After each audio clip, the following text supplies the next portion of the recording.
I wish I would have known a bit more about the side effects that could happen, because I would have maybe asked for a different path of treatment so that I could navigate life after treatment. Good day, everyone. Welcome to the VoCP Talk, a platform to empower the cancer community. Yes. So, our guest today is Kecia J. And Yes. Kecia is a best-selling author and a motivational speaker. Yes, ma'am. So, some of her books include Mind, Body and She, Dying to be Diva, and Secret Stilettos. So she has worked as a music manager to several artists, and she is the CEO of I am Kecia J Inc.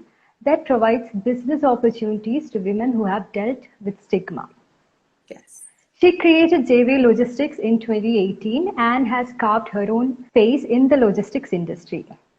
Kecia is a stage 4 rectal cancer survivor, and she continues to empower women everywhere.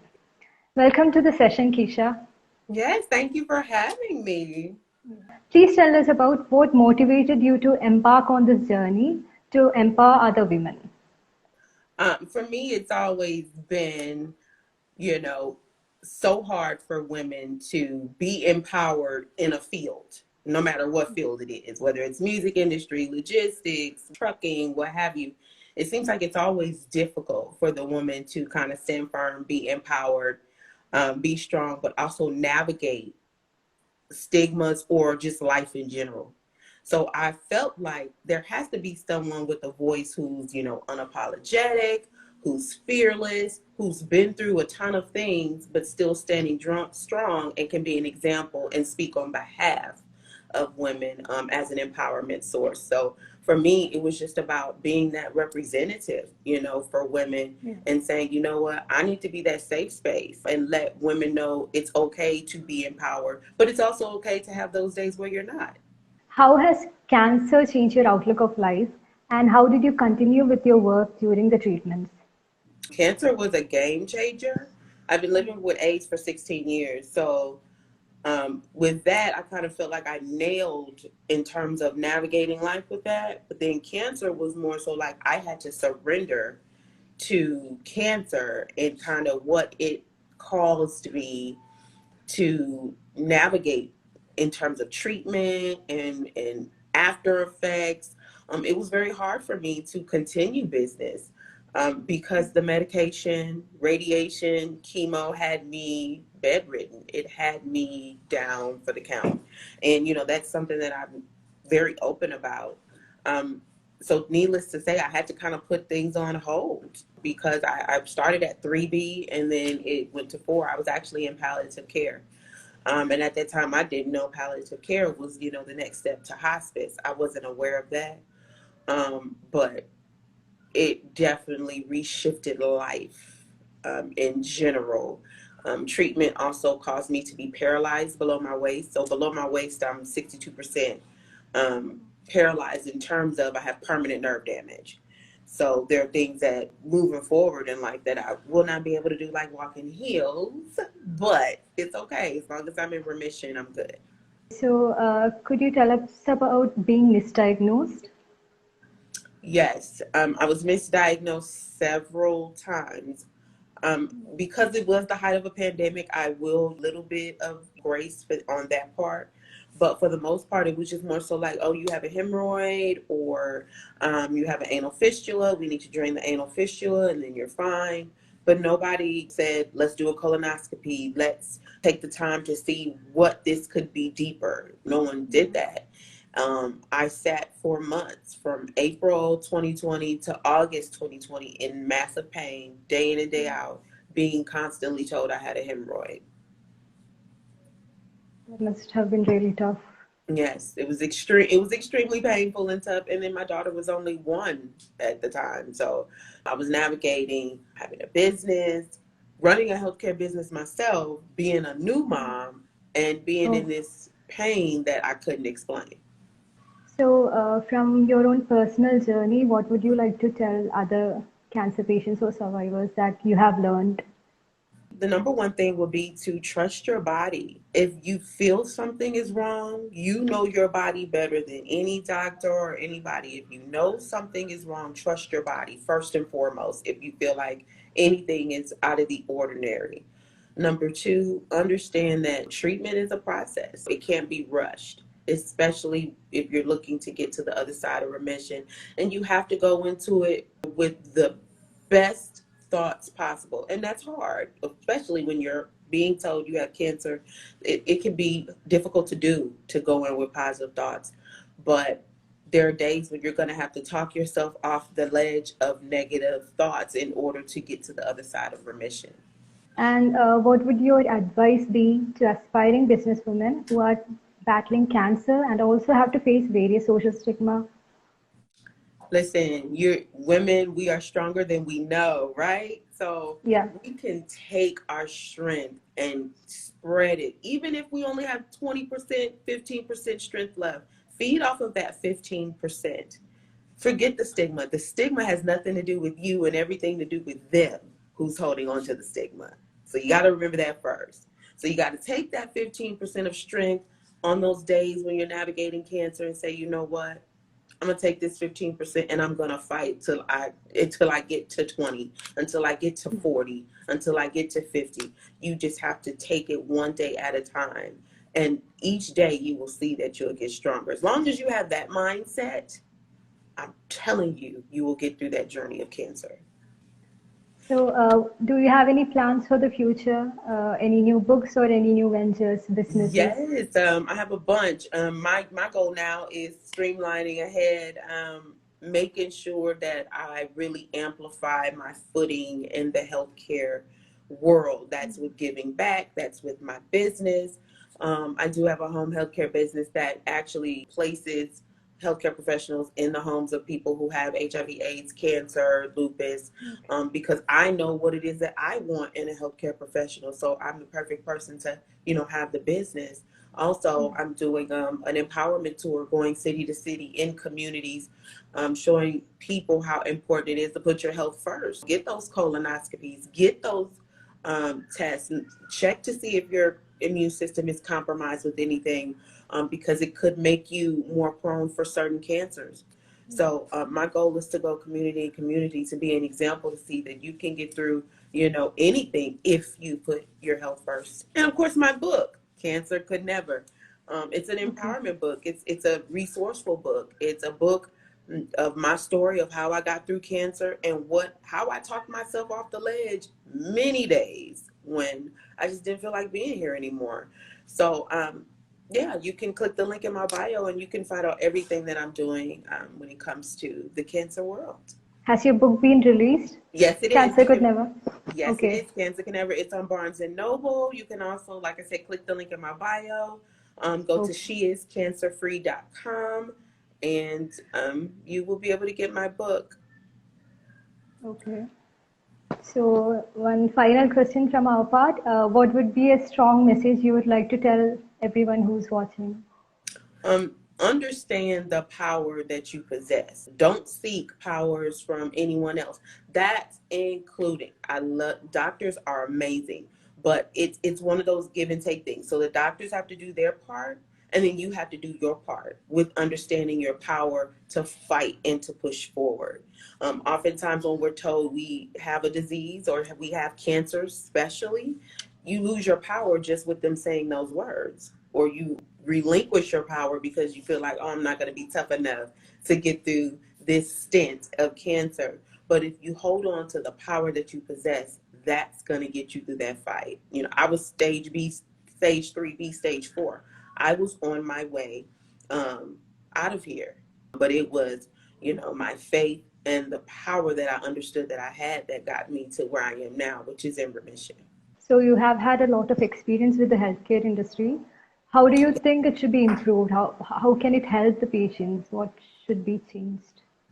It's a couple of things that I feel could be improved, especially when we're discussing and we're navigating the cancer sector. Just with our healthcare professionals listening to, hey, I'm in pain. Tylenol is not going to work. Norco is not going to work. This pain is a pain that involves further dissecting. Yeah.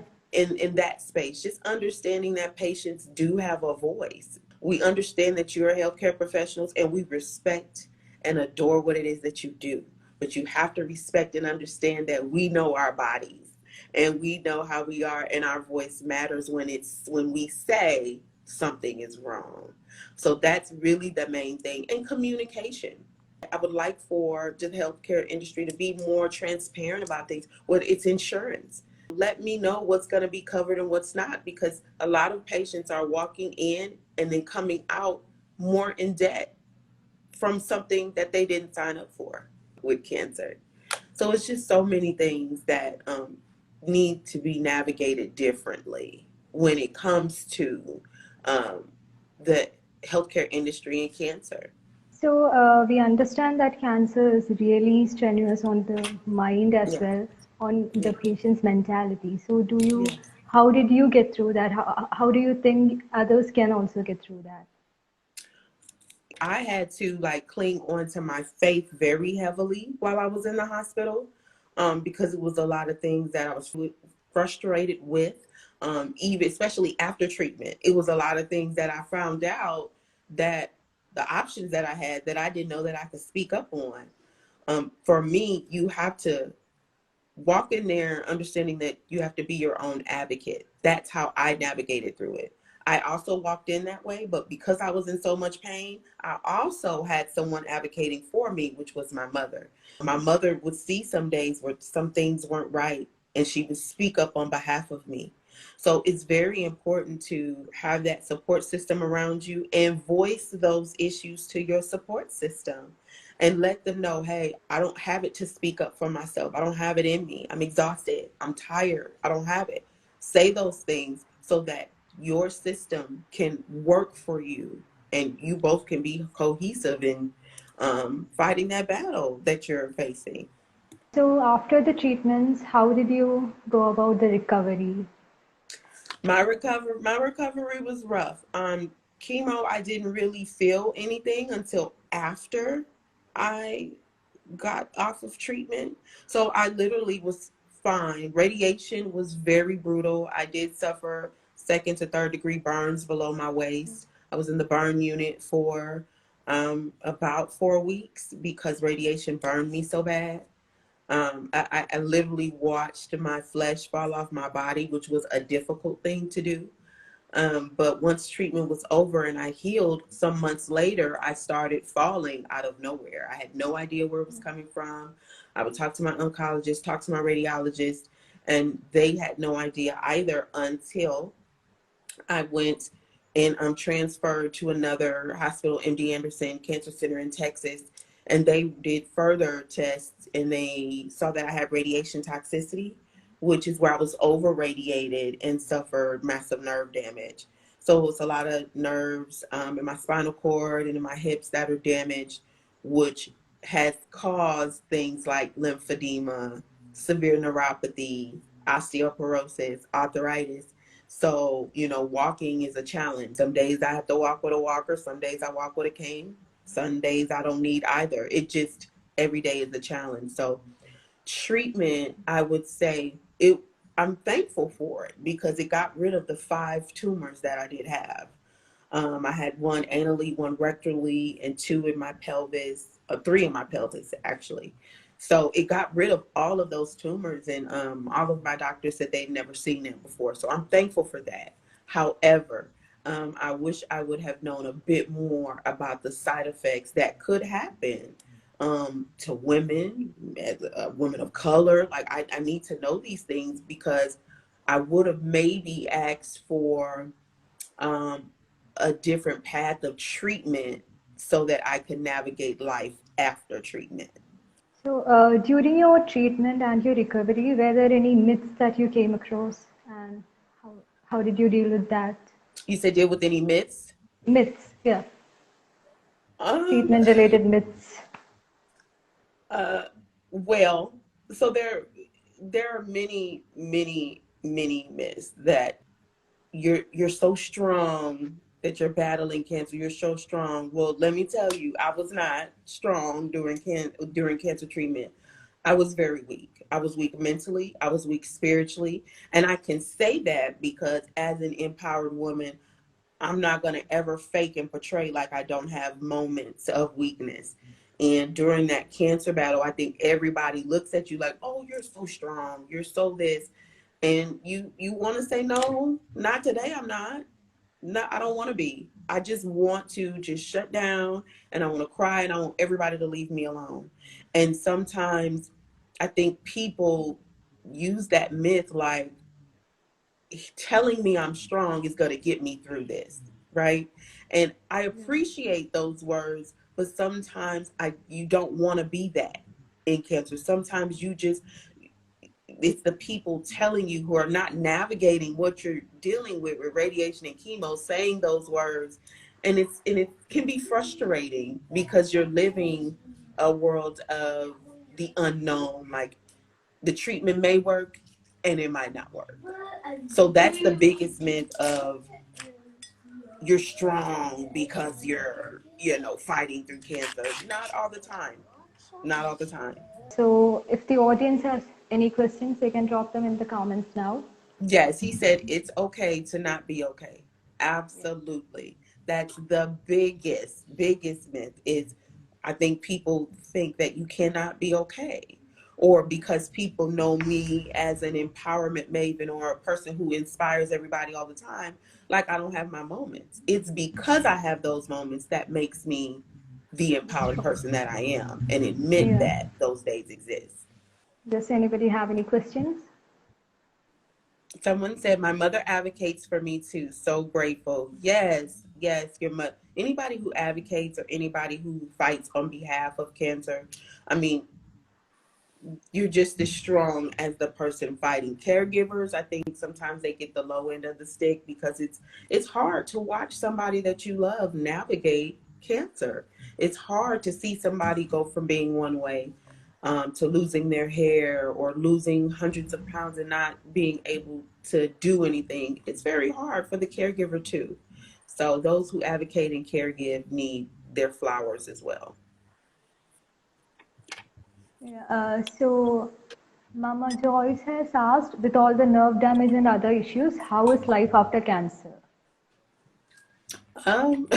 It's definitely challenging.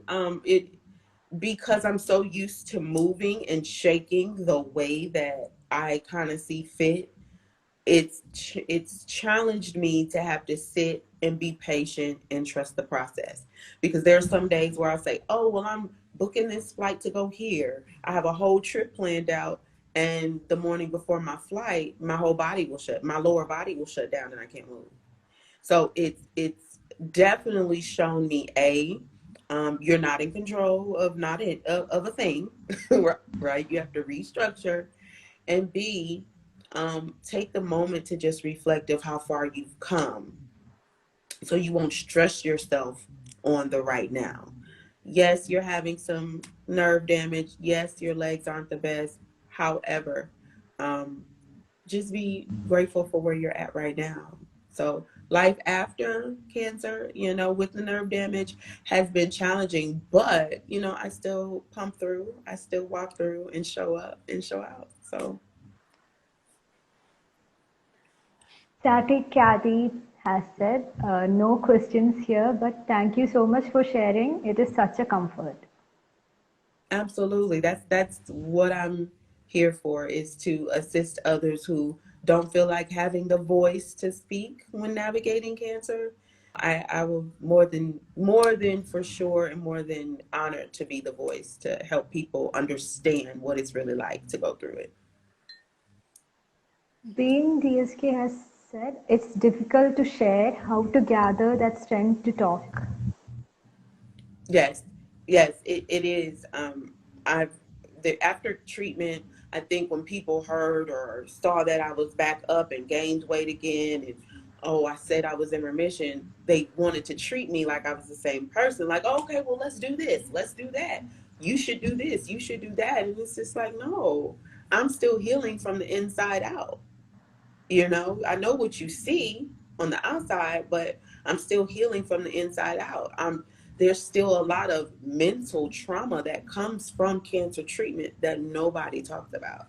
You know, you wake up every day and you choose violence on yourself to go walk into radiation and say, I'm going to lay down and get burned for 15 minutes in this invisible microwave, right? And then you get up and you do it every day, trusting that the cancer will be gone. So nobody talks about that mental part. No, nobody takes the time to ask a cancer patient or survivor, how are you doing? Even a year after, how are you doing? How's your mind? How you feeling? Are you okay? Is there anything that we can talk about? Nobody does that because they just think, they're in remission, they're okay. So there is another comment. Chemotherapy has weakened me to the point I suffer lots of infections. So thank you for saying sometimes we are not okay. Right.